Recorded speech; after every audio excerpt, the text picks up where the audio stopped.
வணக்கம். அமித்ஷா அவர்கள் இன்னைக்கு காலையில தமிழகம் வந்தடைஞ்சாரு. நிறைய விஷயங்கள் குறித்து பேச போறாரு. கூட்டணிகள்லாம் அறிவிக்கப்பட இருக்கு. அண்ணாமலை மாற்றம் அறிவிக்க போறாங்க அப்படின்லாம் நிறைய பரபரப்பாக இன்னைக்கு தமிழ்நாடு அரசியல் களம் இருக்க போகுது அப்படின்னு முன்னாடியே நமக்கு தெரிஞ்ச விஷயம்தான். அதற்கு எந்த விதத்திலையும் குறைச்சல் இல்லாம அவங்க நிறைய பேர் சொன்ன மாதிரி இன்னைக்கு தமிழ்நாடு அரசியல் அமைஞ்சிருக்கு. பரபரப்புக்கு மத்தியில நிறைய விஷயங்கள் அறிவிச்சிருக்காங்க பாஜகவும் அதிமுகவும். முதல்ல அண்ணாமலை அவர்களுடைய மாற்றம் குறித்து பேசலாம். இதற்கு முன்பாக பாஜகவுடைய மாநில தலைவரா இருந்தவங்க மாற்றப்படும் பொழுது இந்த அளவுக்கு ஒரு பேசுபொருளை அதெல்லாம் ஏற்படுத்திச்சா, அந்த மாற்றங்கள்லாம் ஏற்படுத்திச்சா அப்படின்னு கேட்டிங்கன்னா நிச்சயமாக அது ஏற்படுத்தலை அப்படின்னு தான் சொல்லணும். ஏன்னா அந்த அளவுக்கு மாநில தலைவர்கள், பாஜகவுடைய மாநில தலைவர்கள் தமிழ்நாட்டு அரசியலில் இம்பேக்டை ஏற்படுத்தாமல் இருந்தாங்க.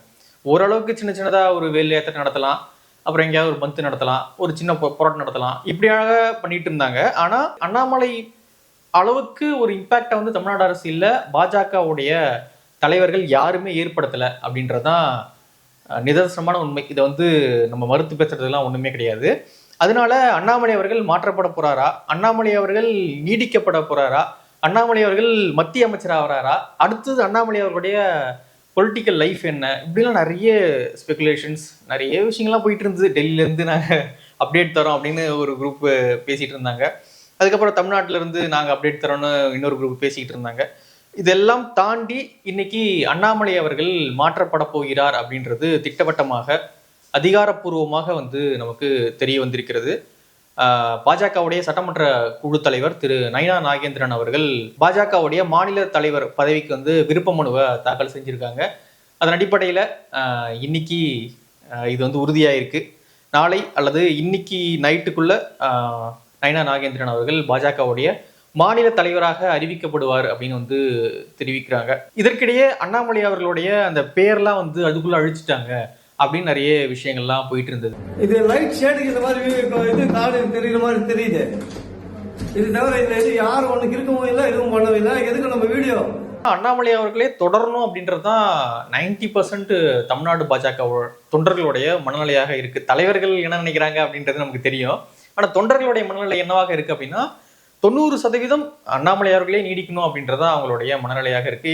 நெருங்கி நம்ம பழகும் பொழுது, பேசும் பொழுது நமக்கு தெரியக்கூடிய ஒரு விஷயமாக இருக்கு. ஆனா இவங்க கையில ஒன்றும் கிடையாது. எல்லாம் மத்திய பாஜக முடிவெடுக்கிறது தான். சாணக்கியர் அப்படின்னு பாஜகவினரால் சொல்லப்படக்கூடிய திரு அமித்ஷா அவர்கள் வந்தாரு, பேசினாரு, அறிவிச்சிட்டாரு. ஆனா நயினா நாகேந்திரன் அவர்களுக்கு ஒரு மிகப்பெரிய சவால் காத்துக்கிட்டு இருக்கு அப்படின்றதான் என்னுடைய பார்வை. நயினா நாகேந்திரன் அவர்கள் மட்டும் கிடையாது, பாஜக தலைவராக இப்பொழுது யார் பொறுப்பேற்றாலுமே அவங்களுக்கு மிகப்பெரிய சவாலானது காத்துக்கிட்டு இருக்கு. என்ன காரணம் அப்படின்னா, அண்ணாமலை அவர்கள் 4 வருஷம் 2021 அவருக்கு பாஜகவுடைய மாநில தலைவர் பொறுப்பு தராங்க.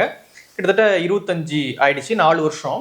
இந்த 4 வருஷத்துல அவர் பாஜகவுக்கு ஏற்படுத்திய இம்பாக்ட் இருக்கு இல்லையா, பாஜகவை மக்களிடையே கொண்டு போய் சேர்த்ததுல அவருடைய பங்கு இருக்குல்ல, இதெல்லாம் கால்குலேட் பண்ணி இப்போ வரக்கூடிய தலைவர் மீது அது போடுவாங்க. மக்களும் சரி, பாஜக தொண்டர்களும் சரி. அவர் பண்ணாரே, நீங்க பண்ணீங்களா? அவர் இந்த அளவு கொண்டு வந்தாரே, நீங்க கொண்டு வந்தீங்களா? அவர் கட்சியை வளர்த்தாரே, நீங்க வளர்த்தீங்களா? பிரஸ் மீட்ல இவ்வளவு இம்பாக்ட் ஏற்படுத்தினாரே, நீங்க ஏற்படுத்தினீங்களா?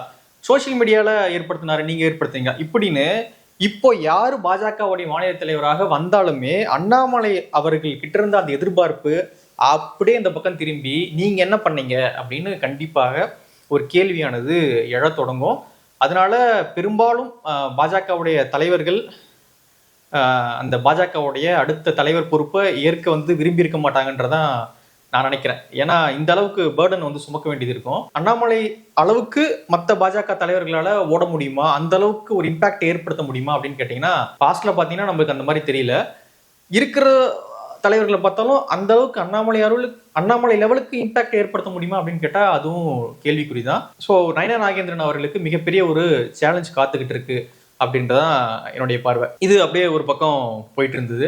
இன்னொரு பக்கம் பார்த்தீங்கன்னா, இங்க பாஜகவுடைய மாநில தலைவராக விருப்ப மனுவை நயினா நாகேந்திரன் அவர்கள் தாக்கல் செஞ்ச கையோட ஐடிசி கிராண்ட் சோழா ஹோட்டல்ல மீட்டிங், உடனே என்டிஏ மீட்டிங் போட்டாங்க. எடப்பாடி பழனிசாமி அவர்கள் உட்பட அதிமுக தலைவர்கள்லாம் அமர்ந்திருக்காங்க ஒரு பக்கம். இன்னொரு பக்கம் பாஜகவுடைய தலைவர்கள் அண்ணாமலை அவர்கள் உட்பட எல்லாருமே வந்து அமர்ந்திருக்காங்க. என்டிஏவுடைய அந்த அலைன்ஸ் வந்து பேசி முடிவாகியிருக்கு. அதிமுகவும் பாஜகவும் 2026 கூட்டணி வச்சு இந்த தமிழ்நாடு சட்டமன்ற தேர்தலை சந்திக்க போறாங்க அப்படின்றத அறிவிச்சிருக்காங்க. இன்னும் இந்த கூட்டணியில யார் யாரெல்லாம் வரப்போறாங்க அப்படின்றது கேள்விக்குறியாக இருக்கு. இன்னொரு பக்கம் பார்த்தீங்கன்னா பாமகவுடைய சண்டை பார்த்துருப்போம். அப்பா ஒரு பக்கம் போலான்னு சொல்றாரு, மகன் ஒரு பக்கம் போலான்னு சொல்றாங்க. ஸோ இதில் தான் வந்து சண்டை போய்கிட்டு இருக்கு அப்படின்னு வந்து சொல்லப்படுது. இப்பொழுது அப்பா என்ன சொன்னாரு அப்படின்னு சொல்லப்படுது அப்படின்னா அதிமுக பக்கம் போகலாம் அப்படின்னு சொன்னாருன்னு சொல்லப்படுது. இந்த பக்கம் அன்புமணி ராமதாஸ் அவர்கள் பாஜக பக்கம் போகலாம் அப்படின்னு சொன்னாருன்னு சொல்லப்படுது. இப்போ அந்த பக்கம் பார்த்தீங்கன்னா அதிமுகவும் பாஜகவும் ஒரே கூட்டணியில் இருக்கும் பொழுது இந்த சண்டையே வந்து சால்வ் ஆவதற்கான நிறைய வாய்ப்புகள் இருக்கு.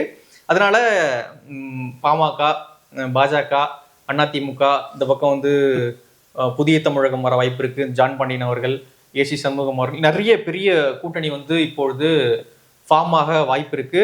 இந்த கூட்டணி ஏற்பட்டதுன்னா கண்டிப்பாக 2026 திமுக ஒரு நம்பர் வச்சிருக்காங்கல்ல, 200 தான் எங்க இலக்குன்னு அப்படின்னு சொல்லிட்டு, அந்த 200 கண்டிப்பாக எட்ட முடியாத ஒரு சூழல் ஏற்படும். ஏன்னா பாஜக தமிழ்நாட்டில் வளர்ந்துருக்கு அப்படின்றத நம்மளுக்கு மாற்று கருத்து கிடையாது. ஏன்னா 11.5% வாக்குகளை வந்து கடந்த தேர்தலில் அவங்க வாங்கியிருக்காங்க. என்டிஏ அலைன்ஸா பார்த்தீங்கன்னா கிட்டத்தட்ட 18% வாக்குகள் வாங்கியிருக்காங்க. அப்படி இருக்கும் பட்சத்தில் அதிமுக, பாஜக இவங்கெல்லாம் சேர்ந்து ஒரு கூட்டணி அமைக்கும் பட்சத்தில் பாமக வடக்குல பெரிய பவர்ல இருக்காங்க. ஸோ இவங்கெல்லாம் சேர்ந்து ஒரு கூட்டணி அமைக்கும் பட்சத்தில் அது மிகப்பெரிய ஒரு சக்தியாக தமிழ்நாட்டில் உருவெடுக்க வாய்ப்பு இருக்கு. ஸோ இதெல்லாம் கனெக்ட் பண்ணி பார்க்கும்பொழுது என்ன நடக்க போகுது அப்படின்னு நம்ம வெயிட் பண்ணி தான் பார்க்க வேண்டியது இருக்கு. ஆனா அண்ணாமலை அவர்கள் மாற்ற போறாரு அப்படின்ற அறிவிப்பு வந்த பிறகுதான் இந்த பக்கம் அலைன்ஸ் அந்த பக்கம் நடக்குது, இந்த பக்கம் அலைன்ஸ் வந்து அறிவிக்கிறாங்க அப்படின்னும் பொழுது எடப்பாடி அவர்கள் எந்த அளவுக்கு ஸ்ட்ராங்காக அதை சொல்லியிருப்பாரு அப்படின்னு வந்து நம்மளால யோசிக்க முடியுது. மாத்தனா மட்டும்தான் கூட்டணி அப்படின்னு சொன்னாரா, என்ன சொன்னாருன்னு தெரியல. ஆனா மத்திய பாஜக அதை ஏத்துக்கிட்டு இருக்காங்க அப்படின்றது முக்கியமாக நம்ம பார்க்க வேண்டிய விஷயமாக இருக்கு. அதுல அமித்ஷா அவர்கள் அந்த பிரஸ் மீட்லயே இன்னொன்னு சொல்றாரு, அதிமுக தலைமையில தான் தமிழ்நாட்டில் என்டிஏ தேர்தலை வந்து சந்திக்க போகுது அப்படின்னு வந்து சொல்றாரு. ஸோ அதனால பெரிய அளவுல அவங்க அதிமுகவை நம்புறாங்க. எந்த டிமாண்டுமே வந்து நாங்களும் வைக்கல, அவங்களும் வைக்கல, இது ஒரு இயற்கையான கூட்டணி, யதார்த்தமான கூட்டணி அப்படின்ற மாதிரி பிரஸ் மீட்ல அமித்ஷா அவர்கள் சொல்லியிருக்காங்க. சரி, வெயிட் பண்ணி பார்க்கலாம் யதார்த்தமான கூட்டணி எத்தனை சீட்டுகளை வந்து அள்ளுது அப்படின்றதெல்லாம். இன்னும் இந்த கூட்டணியில யார் யார் வரப்போறாங்க அப்படின்றது கேள்விக்குறியா இருக்கு. ஆனா முன்னாடி எதிர்கட்சிகள் வீக்கா இருந்தது அப்படின்ற ஒரு பார்வை இருந்தது மக்களிடையே. இப்பொழுது அதிமுக கூட்டணி, அதாவது என்டிஏ கூட்டணி வலுவான கூட்டணியாக மாறும் பட்சத்தில் அந்த மனநிலை மக்களிடையே வந்து எதிர்கட்சியே இல்லையே அப்படின்ற மனநிலை வந்து கண்டிப்பாக உடைவதற்கான எல்லா சாத்தியக்கூறுகளும் இருக்கு.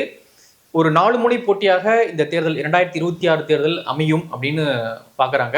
ஒரு பக்கம் திமுக கூட்டணி, இன்னொரு பக்கம் வந்து அதிமுக கூட்டணி என்டிஏ, இன்னொரு பக்கம் டிவிகே, இன்னொரு பக்கம் நாம் தமிழர் கட்சி, இப்படி பிரிஞ்சு 4 முனை போட்டியாக 2026 களம் அமைதா, என்ன நடக்குது? அண்ணாமலை அவர்கள் மாற்றப்பட்டது பிறகாக பாஜக தொண்டர்கள் அதே ஃபோர்ஸ்ல ஒர்க் பண்ணுவாங்களா அப்படின்ற ஒரு கேள்வி இருக்கு.